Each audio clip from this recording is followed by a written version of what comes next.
Well, in this Birthing Better online birthing class for breech births, we've talked about your bony pelvis, and hopefully you've done that. You know now how mobile your bony pelvis is and how you can make it mobile, and that your partner is confident that they can help you. If you feel that the labor is getting hung up, you've learned about the soft tissue of the pelvis and to work with the pelvic clock.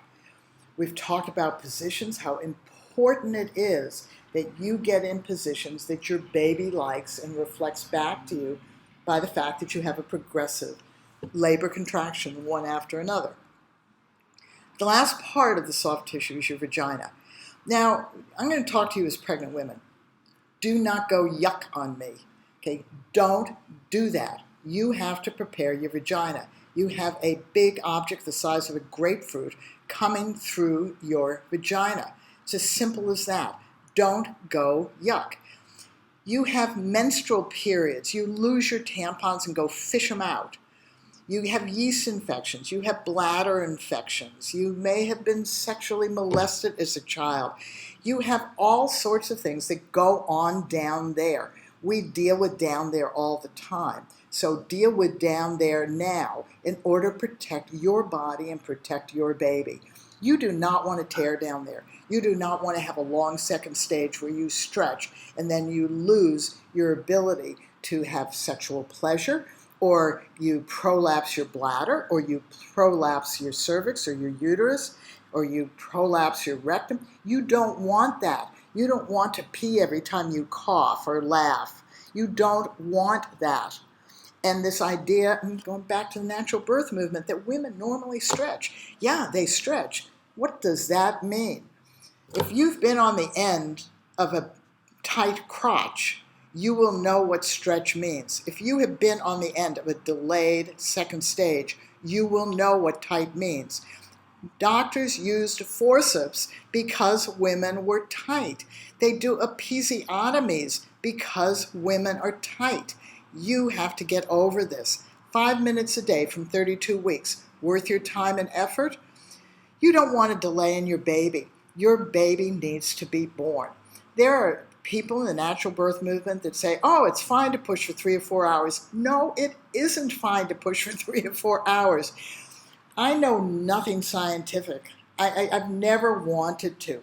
But this is one of the things I did because I met a very, very significant obstetrician in the early 1970s who then became a midwife. But he had been trained as an obstetrician, and he was adamant about people preparing the vagina, adamant about it, because of this simple fact. A baby in utero, its hemoglobin, its blood, has 2 oxygen molecules. It's called fetal hemoglobin. And so the baby is oxygen rich, fed by the placenta. However, for some magical reason, during second stage, it changes over to adult hemoglobin. So they become less oxygen rich, which means that a baby needs to breathe, which means in second stage, if you have a long second stage, you put your baby more at risk. And so you want to prepare your vagina. So on this audio, the first is to have your partner prepare your vagina and then how you do it on yourself. But I had to talk to you first. So all of you guys or others out there, you can help her 5 minutes a day from 32 weeks onward. That's all it takes.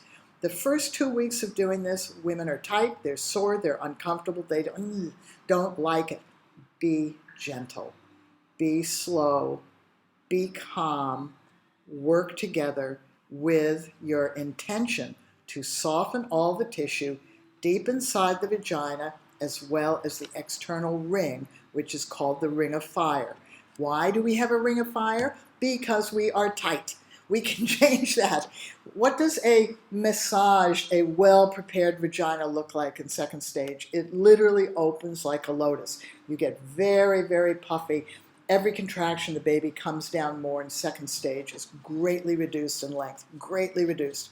Almost too fast for a lot of people because there's no obstruction.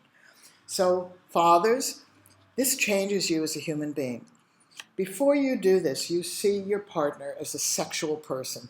She may be the mother of your kids, but that's really what her body is. It's a sexual, not property, it's a sexual partner to you in life. When you prepare her vagina, you are protecting her body and your baby. That part of men. So a lot of people think men are ruled by their cocks. They're not. They're ruled by their hearts. That's why we as women want to put our heads on your chest, because we hear the beating of the heart of men's spirit. Men love to protect and do things. So 5 minutes a day, get in there, work comfortably with her. Now, in Zimbabwe, they just basically have women do this themselves with a plant that makes a soapy stuff, and they say if you can get your fists in there, you can get a baby out there. This is not about sexual fisting. Don't go into that. This is just grapefruit needs to come out. You need to prepare her body. You need to work together.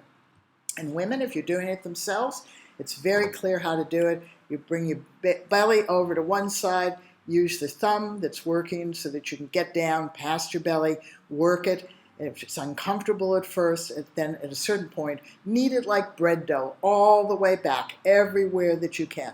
Once you finish on that side, no, you can't turn your hand that way. You've got to do your belly this way, get around the belly easily, get in there and work the other side. And work it like bread dough. First 2 weeks it's uncomfortable. After that, you could, as the ultra-Orthodox Jewish women used to say to me, after 2 weeks you can get a scrub brush in there and just scrub away. So just remember, you want to prepare this soft tissue of your body as well as where your cervix is. And you recover really quickly. And you get tight again. Benefits. And you can jump, laugh, sing, and not pee, and you won't have a prolapse. That's good.